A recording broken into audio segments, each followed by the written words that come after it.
Vamos a analizar en esta presentación al poder de eximir como contracara del poder tributario del Estado. Muy bien, entonces, esta contracara que tiene el Estado, contracara de ejercer el poder tributario, la vamos a denominar globalmente como beneficios fiscales, es sin duda una atribución que ejerce, que le compete al legislador, es decir, que la misma nace a condición de que esté prevista en una ley y debe tener, además, contar este beneficio con un adecuado fundamento, ¿verdad?, que le dé al sistema razonabilidad y que apunte a una equidad tributaria, ya que no debemos olvidar que dispensar a alguien del pago de un impuesto debido es una excepción a los otros grandes principios de la tributación que hemos visto, como son la igualdad, la generalidad y la proporcionalidad en los impuestos. Entonces, para que encuentre adecuado sustento, justificación el otorgamiento de un beneficio fiscal, aparte de la formalidad ya expresada de que debe ser por ley, debe analizarse cuidadosamente el por qué, cuáles son las causas, las razones políticas, económicas, sociales, que llevan al legislador a precisamente excepcionar los principios generales de la tributación, que son una carga debida por todos los ciudadanos, por todos los habitantes de un territorio, y que, por lo tanto, su posibilidad de que alguien lo pague debe ser, aparte, reitero, de legal, debidamente fundada. Para precisar terminológicamente los temas a abordar, tenemos que, primeramente, tener las tres columnas que tenemos en la presentación. Vemos a la izquierda, ¿verdad?, la exención, donde aquí, cuando un sujeto, una actividad, una operación económica se haya exento, lo que debemos tener,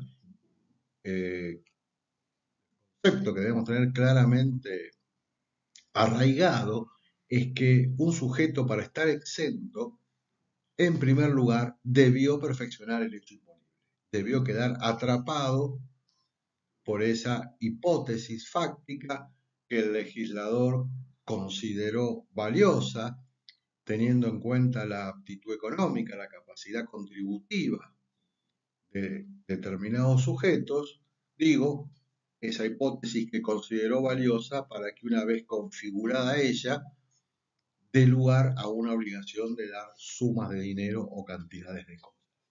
Es decir, el sujeto exento quedó alcanzado por el tributo. Luego estará dispensado, total o parcial. En cambio, cuando hablamos de no sujeción o no alcanzado, también se usa esta terminología, lisa y llanamente acá quedó afuera del objeto, quedó afuera del hecho imponible, por lo tanto nunca nació una obligación de pago. Finalmente, en la inmunidad, la imposibilidad de gravar a determinados sujetos, operaciones o actos tiene que ver con lo dispuesto en una norma de rango constitucional o de similar jerarquía, como podría ser en nuestro ordenamiento los tratados internacionales. Aquí damos algunos ejemplos. En el caso de la inmunidad, si bien es una cuestión interpretativa, la propia Corte, ha dispuesto que los jueces no deben pagar, no están alcanzados, no deben estar ni alcanzados por ganancias, ¿eh? O sea que no perfeccionan el hecho imponible de ganancias, porque lisa y llanamente eso sería afectar la intangibilidad de las remuneraciones que está prevista en la propia Constitución. ¿Se dan cuenta? No se los puede. Digo, es interpretativo porque existe una norma del año 2017 donde se los graba, ¿verdad? Pero bueno, la misma ya está judicializada y eventualmente en algún momento se va a pronunciar el más alto tribunal. Ahora, hay otros ejemplos que provienen, como en el caso de la inmunidad del Banco Provincia. En realidad es una discusión también interpretativa, pero que hallaría su sustento en las disposiciones contenidas en el Pacto de San José de Flores, es decir, en un pacto preexistente que, como sabemos, fue incorporado a nuestro texto constitucional desde 1860, ¿verdad? Por lo tanto, ahí tienen un caso de inmunidad en base a un pacto preexistente, pero incorporado, que forma parte de nuestra Constitución Nacional, como es el Pacto de San José de Flores.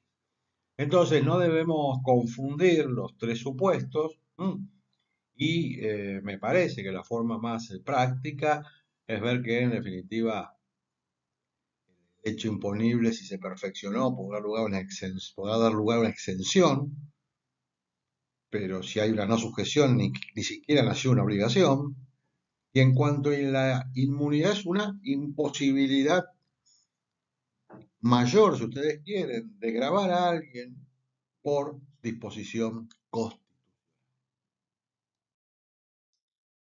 Bueno, variada bibliografía hay sobre el tema de exenciones, sus clasificaciones. Hemos elegido una para no complicarnos demasiado, pero podemos decir que en principio se pueden diferenciar las exenciones subjetivas cuando tienen en cuenta al sujeto que realiza el bien, la actividad o que posee un patrimonio grabado; las objetivas cuando se refieren no a la calidad de la persona, sino a determinada operación económica o acto jurídico o lo que fuese; y lo que llama la doctrina mayoritaria mixtas, es decir, que son una mezcla de las dos primeras.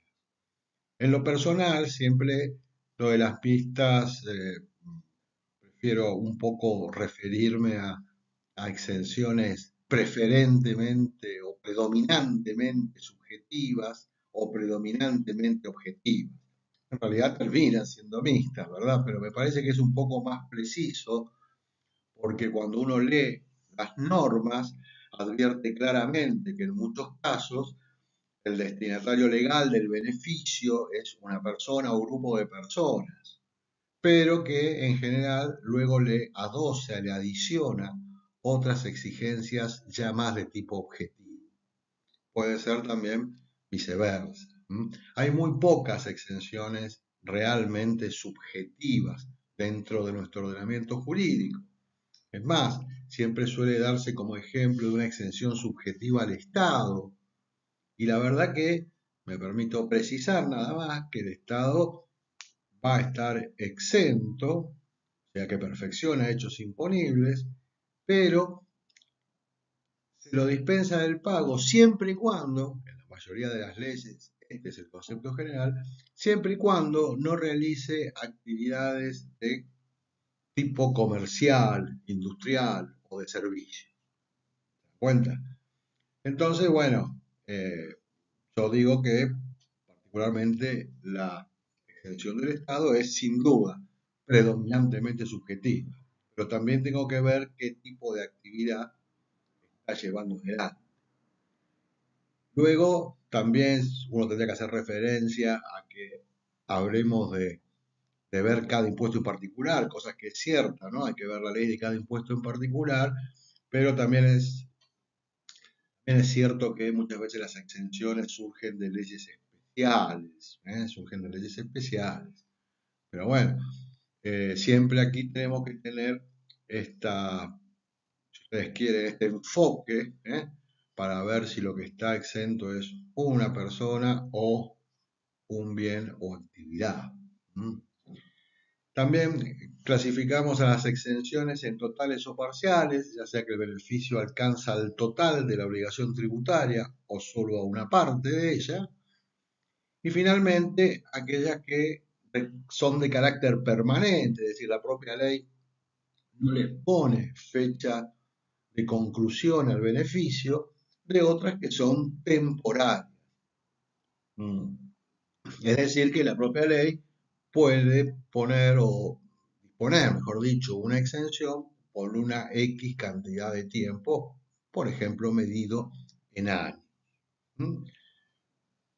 Toda esta clasificación de las exenciones, que también se encuentra eh, condensada en la doctrina, ¿verdad? También me lleva a recordar o también señalar que en general la Corte ha dispuesto, ha dicho que las exenciones deben interpretarse con la mira puesta en el cumplimiento de la finalidad que tuvo el legislador al momento de sancionar.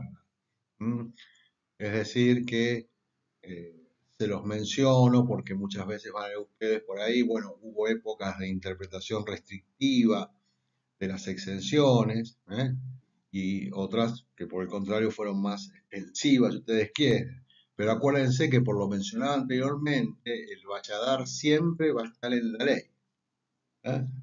Pero si surge de la norma claramente, no tenemos problema. Ahora, si tenemos que interpretar si alguien está exento o no, en fin, habrá que escudriñar la real intención del legislador, qué fue lo que quiso beneficiar, cuál fue el bien perseguido con esa exención.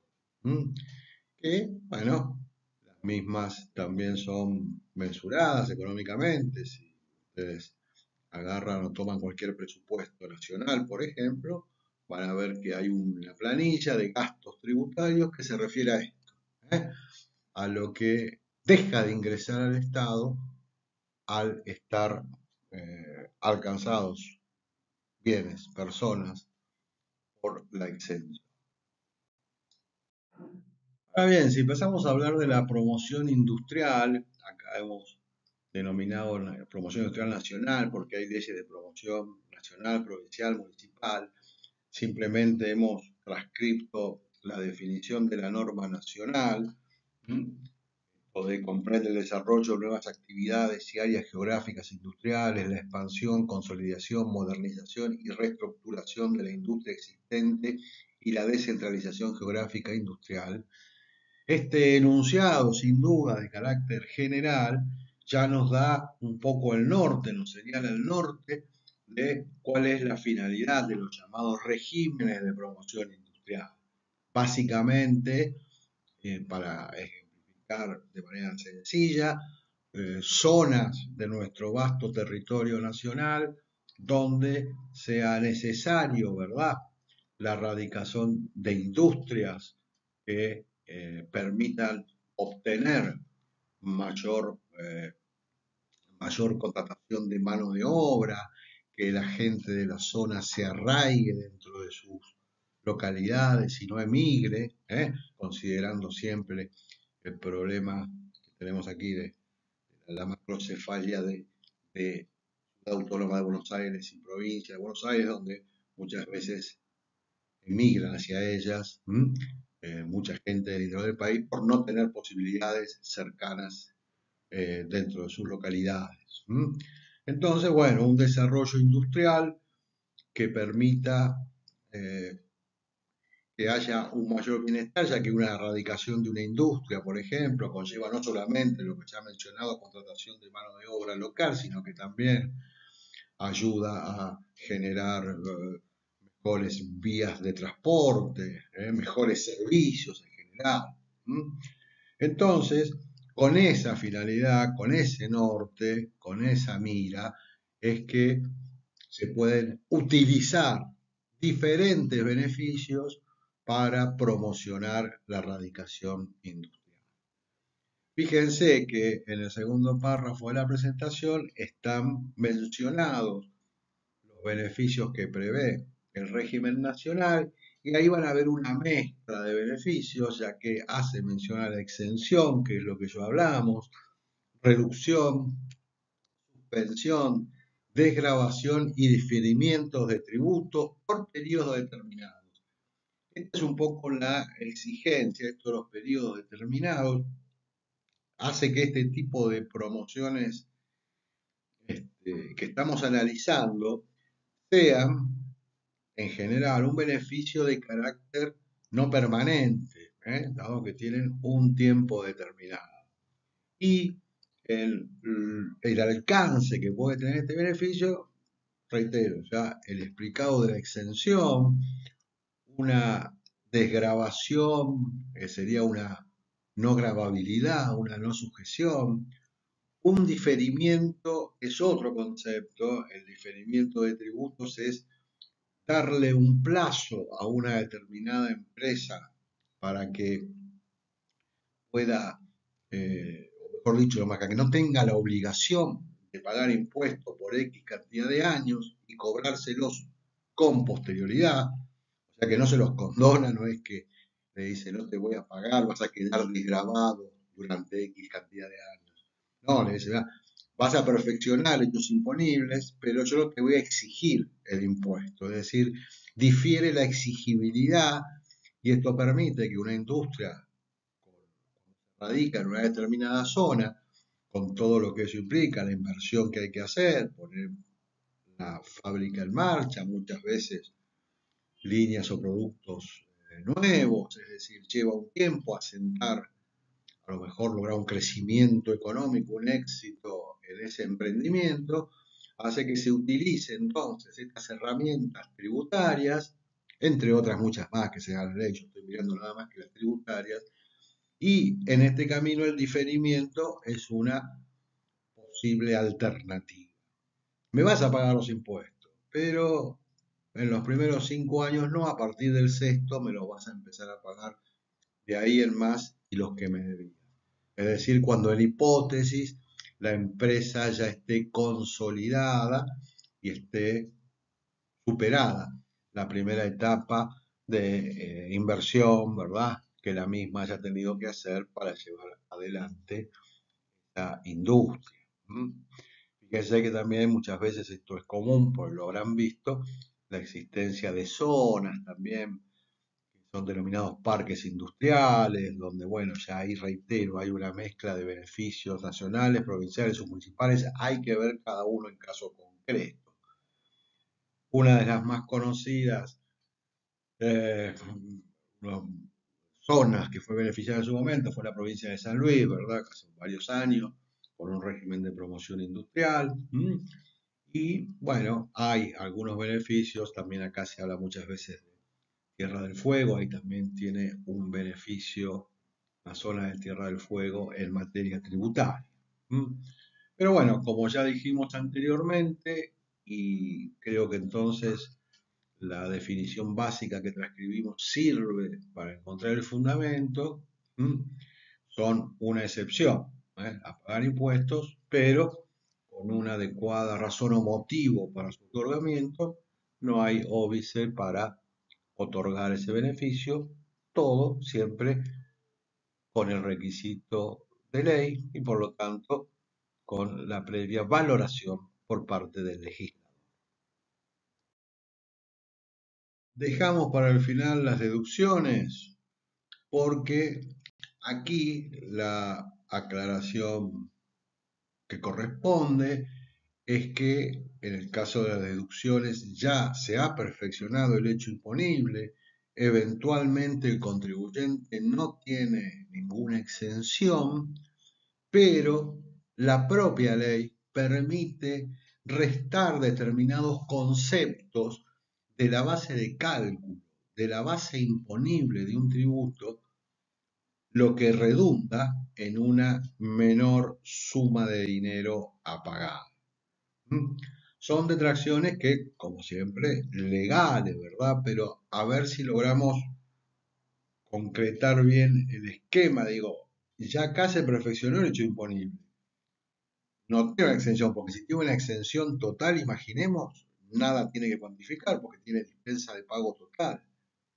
Pero si no cuenta con ninguna exención, tiene que respetar las pautas de cuantificación que también indica la ley, que se llaman base imponible, y en este ya método de cálculo de cuantificación de la obligación tributaria hay determinados conceptos que la propia ley le dice que reste del total del impuesto que se va a tener que pagar o el adeudado, y esto, bueno, disminuye obviamente el monto de la obligación tributaria. El ejemplo típico, esto tomando el impuesto a las ganancias, son montos de dinero que se restan de precisamente las rentas o enriquecimientos de una persona, caso de personas humanas. Aquí está un concepto o un término que ustedes deben haber escuchado, el mínimo no imponible. Bueno, una suma de dinero sobre la cual no se paga impuesto, es decir, que del total de rentas, enriquecimientos o beneficios de una persona, eso se resta de la base de cálculo. ¿Se dan cuenta? Por lo tanto, si yo tuve ganancias por 1.000 pesos y el mínimo no imponible es de 100 pesos, mi base de cálculo ya no va a ser 1.000, sino que va a ser 900. Todo esto produce una disminución de la cuantía de la obligación de vida, es decir, de lo que tengo que pagar